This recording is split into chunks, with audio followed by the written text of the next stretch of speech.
Bon, après Indigo, j'avoue que je me suis retiré un peu. J'ai fait mes affaires, quoi. J'ai fait ma peinture avec Lucien, on a fait quelques expositions. C'est l'époque où on avait commencé à travailler le papier.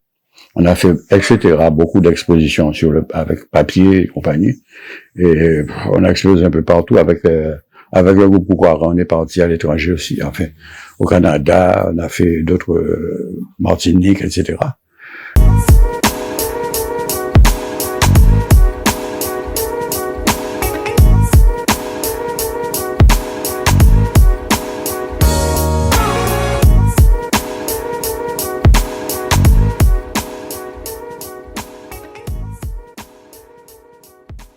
Mais, si tu veux, on a eu vraiment l'impression, en tant que artiste de ce groupe, d'être vraiment mis de côté, délibérément. Si bien qu'on a pu donner notre sentiment à la personne qui était à l'origine de ça, et on l'a mis à sa place. Ça nous est arrivé même de demander à monsieur Maximin, qui était à l'époque directeur de la DRAC, de nous recevoir pour qu'on puisse parler, pour savoir comment ça se passe, quelles sont ses intentions au niveau des arts plastiques et tout ça. Parce qu'on avait un contentieux avec la DRAC, qui faisait ses affaires, qui invitait les jeunes issus de l'école de Martinique pour exposer avec les Martiniquais en tant que Martiniquais. Comme ça s'est passé à la Biennale de Saint-Domingue, où il y a eu 3 artistes qui ont participé comme Martiniquais, 3 jeunes artistes guadeloupéens ont participé comme Martiniquais à l'exposition de la Biennale de Martinique, de Saint-Domingue. Biennale à laquelle la DRAC ne nous a rien communiqué. Nous sommes allés de nos propres moyens, nous, le groupe Poukwara. Nous sommes inscrits comme groupe Poukwara. Guadeloupe, groupe de Guadeloupe. Nous étions les seuls Guadeloupéens. On n'avait pas de représentation officielle. Et on a pu voir le visu, comment ça se passait. Mais je pense qu'ils ont... Bon, je ne leur en veux pas d'avoir fait ça aux jeunes. Ils ont été manipulés, bon, ils le reconnaissent ou ils ne le reconnaissent pas, ça c'est leur problème. Mais ça nous avait choqués. Et on n'a jamais été invités nulle part. À Curaçao, nous sommes allés de notre propre moyen. Alors que les Martiniquais étaient invités, normalement, à Jack Martinique, machin. Ils avaient un appartement, ils avaient une villa, ils avaient un cinéaste à leur disposition. Nous, on est venus, le groupe Poukwara tout seul, tout uni, quoi. On a présenté nos œuvres, et on a même, la preuve qu'on devait y être, c'est qu'on a été sélectionnés. Nous avons eu 2 artistes sélectionnés, Marie-Josée Limouza et moi.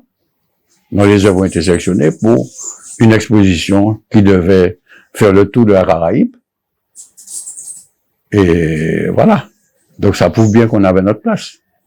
Mais à chaque fois, ouais, ils sont allés, je sais pas où, ils vont une biennale dans un salon, n'importe où. Nous, on n'est jamais là, quoi. Chaque fois qu'on est parti, c'est nous qui avons pris de notre sorti de notre poche les sous, quoi, pour pouvoir voyager. On a été exclus du paysage. Il y avait une volonté de nous exclure parce que, bon, je sais pas pourquoi on les gênait. C'est parce qu'on disait trop les choses. Peut-être parce qu'on les gênait, je sais pas pourquoi. Ils nous ont jamais dit. Ce qui est sûr, c'est que Maximin, on lui a demandé, on lui a dit pour ne pas pour ne pas être au siège de Poukwara ou bien chez lui à Bastet, on lui propose une salle à Petit-Beau, un lieu neutre, comme ça, sans que ce soit la guerre, quoi. Il nous a dit non, je vous reçois dans mon bureau. Ok, on va dans son bureau. c'est ce jour-là que le mec, il a parlé, comme il a l'habitude de parler, en essayant de nous empêcher de parler, et qu'on a pu prendre la parole. Il nous a dit, de toute façon, il n'y a pas d'autiste en Guadeloupe, hein, vous savez ça? Il n'y a pas d'autiste plasticien en Guadeloupe, ça n'existe pas. Le mec nous a dit ça. Non, comme ça de vivre pas. Donc on lui a répondu naturellement, tu imagines bien que on n'a pas laissé ça passer. Donc, ce qui nous a enfoncé encore plus, puisque le mec était directeur de la DOC. Vous voulez dire que c'est ça le paysage, une petite élite de jeunes artistes avec il y a un ou deux un peu plus d'une autre génération qui étaient partout et une certaine catégorie d'artistes qui gênaient, à mon avis, qui gênaient, parce que je sais pas pourquoi je les gênais, pourquoi on les gênait, qu'est-ce qui les gênait, je sais pas. Mais bon, mais partout nous sommes passés, on a eu du succès. C'est comme ça qu'on est allé, nous sommes allés aussi au Salon d'art contemporain de Strasbourg.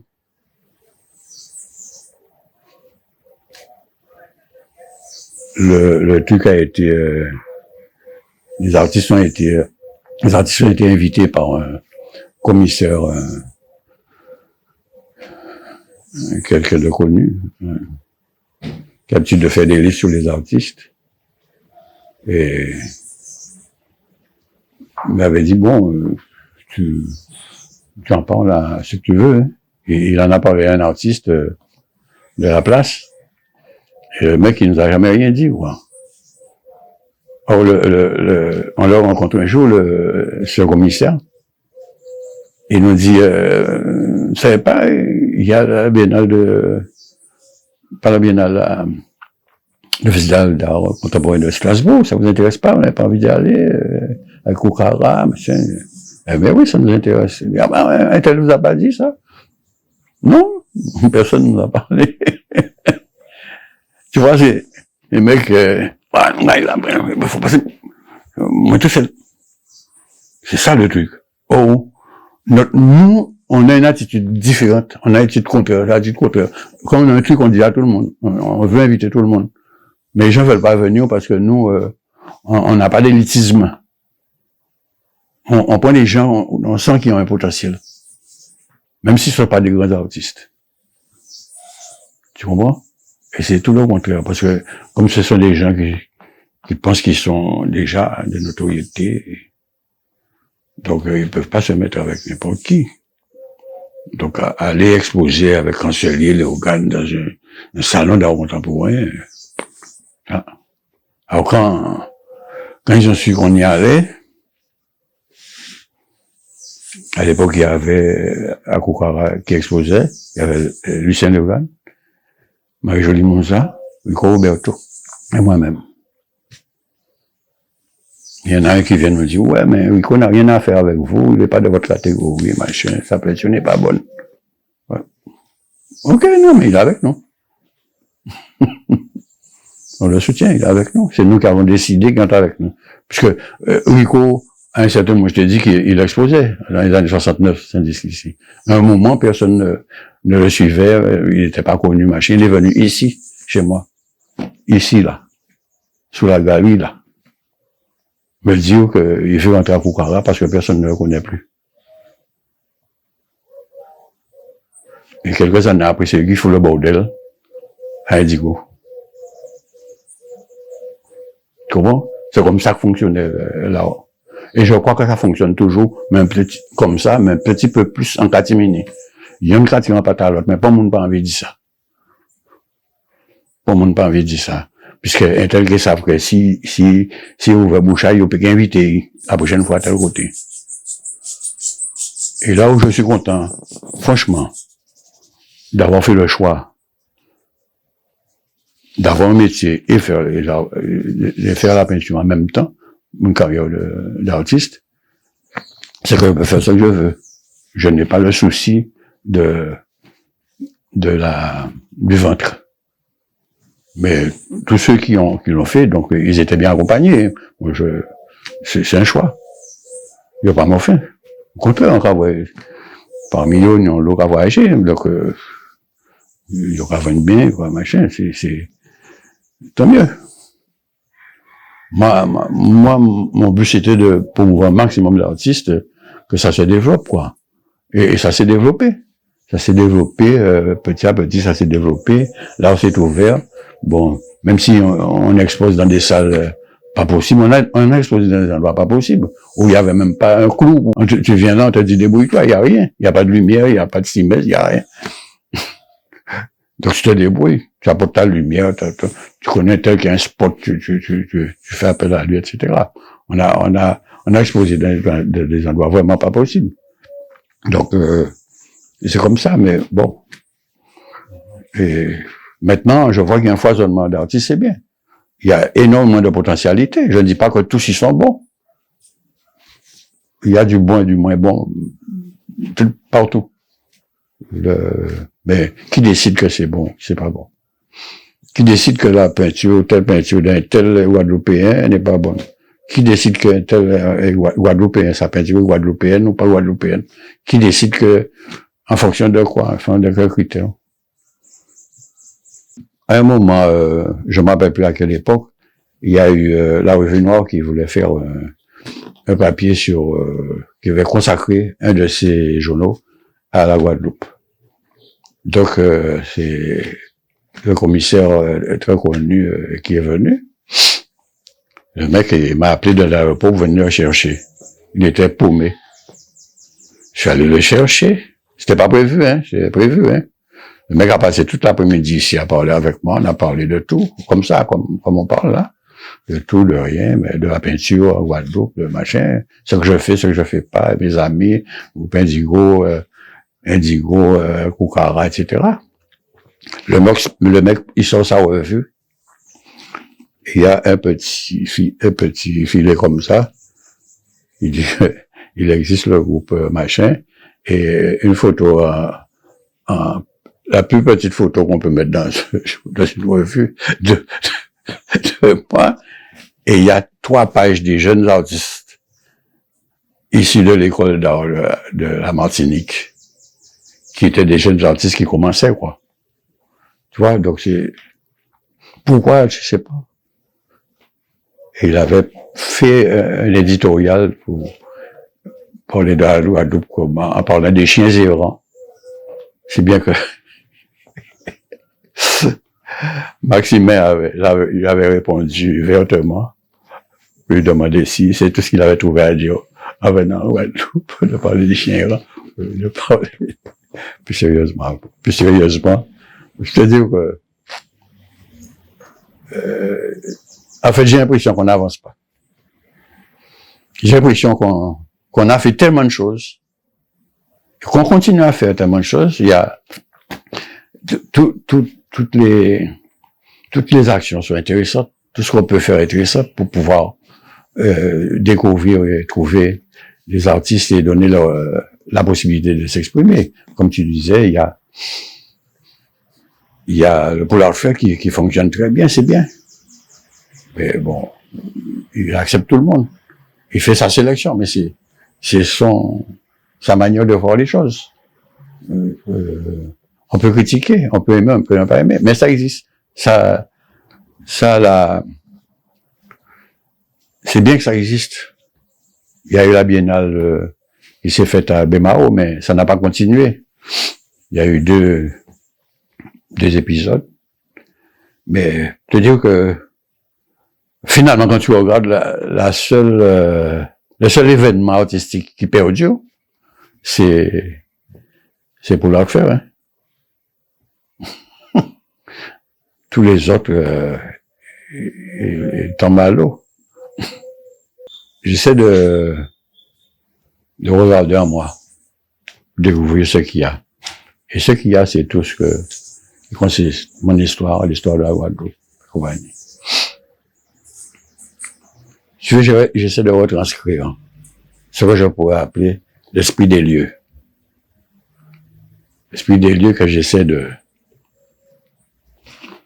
mettre sur la toile avec la technique que j'utilise, qui est à ma portée, que j'ai apprise au fil des ans, que j'ai travaillé, que je maîtrise, pour faire passer justement ce sentiment qu'il existe un esprit des lieux et qu'il faut qu'on voit au-delà de ce qui nous paraît tangible. Voilà, c'est mon travail, disons, je le situe plus dans une sphère spirituelle. Et je pense que j'ai réussi parce que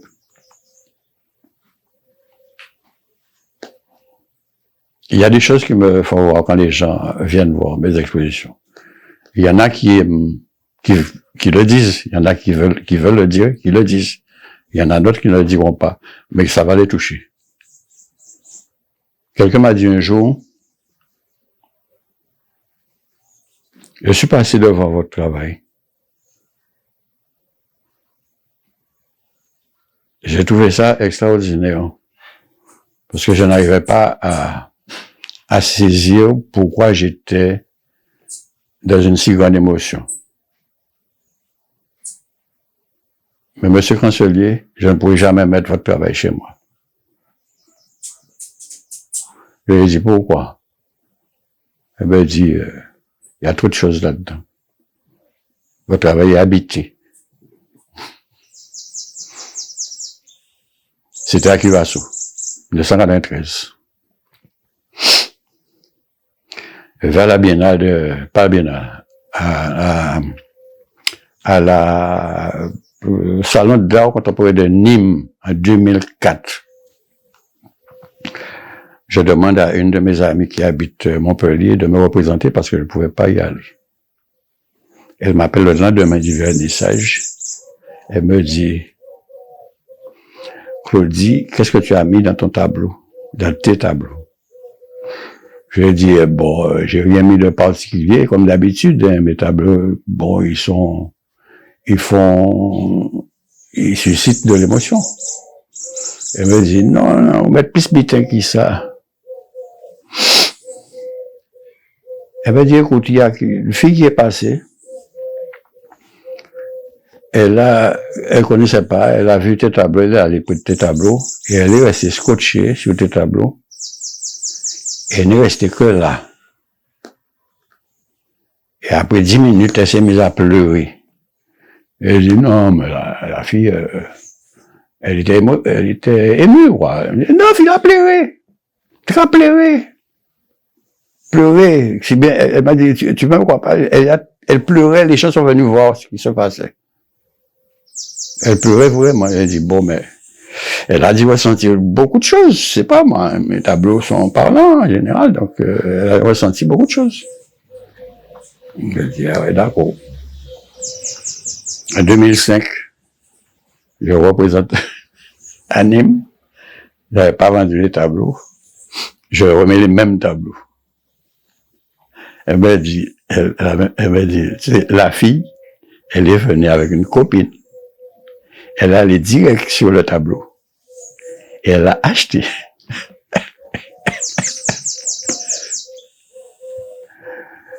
Il y a quelques années, il y avait une exposition à Saint-François, à Trois-Rivières. C'était Chadoui qui organisait ça, pour la mairie de Trois-Rivières. Je mets la même série de tableaux, sauf celui qui avait été vendu. Vers 21h au bar, j'entends, Monsieur Chancelier, il y a quelqu'un qui vous cherche, Monsieur Chancelier. J'étais au bar comme ça. Oui, qui veut me voir, tiens. Il y a cette jeune femme qui veut vous voir. Il dit, ouais, d'accord. Ben. La fille me fait. Elle reste comme ça, à 2 mètres de moi. Elle me regarde. Les pieds à la tête. Elle dit, il y a un problème. Je suis Monsieur Chancelier. Elle dit, c'est vous, Monsieur Chancelier? Vous avez mis quoi dans votre tableau? Je lui ai dit, j'ai mis ce que vous avez vu. Elle me dit, non, vous avez mis... Il y a des choses, Monsieur Chancelier. Expliquez-moi. Je suis rentré dans l'exposition. Il y a au moins une 60aine de tableaux. Il y a 2 salles. Je rentre dans la première. Je commence, je fais le tour, j'arrive au fond, j'arrive devant votre tableau et je reste 1 heure devant. Et quand j'ai arrêté, je ne voulais voir aucun autre tableau. Alors dites-moi pourquoi. Je lui ai dit, je vous laisse réfléchir à ça. Ce que je veux dire pour le mot de la fin, c'est de dire aux artistes, à tous les artistes, aux jeunes artistes, à ceux qui ont peur de se montrer, à ceux qui sentent qu'ils ont des potentialités, de ne pas avoir peur de s'investir dans leur art et de continuer à travailler. Le travail paye, mais de rester toujours plein d'humilité, garder toujours son humilité et ne pas tenir compte de rester toujours avec des gens qui sont positifs et fuir ceux qui sont négatifs, parce que ça va rien leur apporter. Voilà. C'est tout.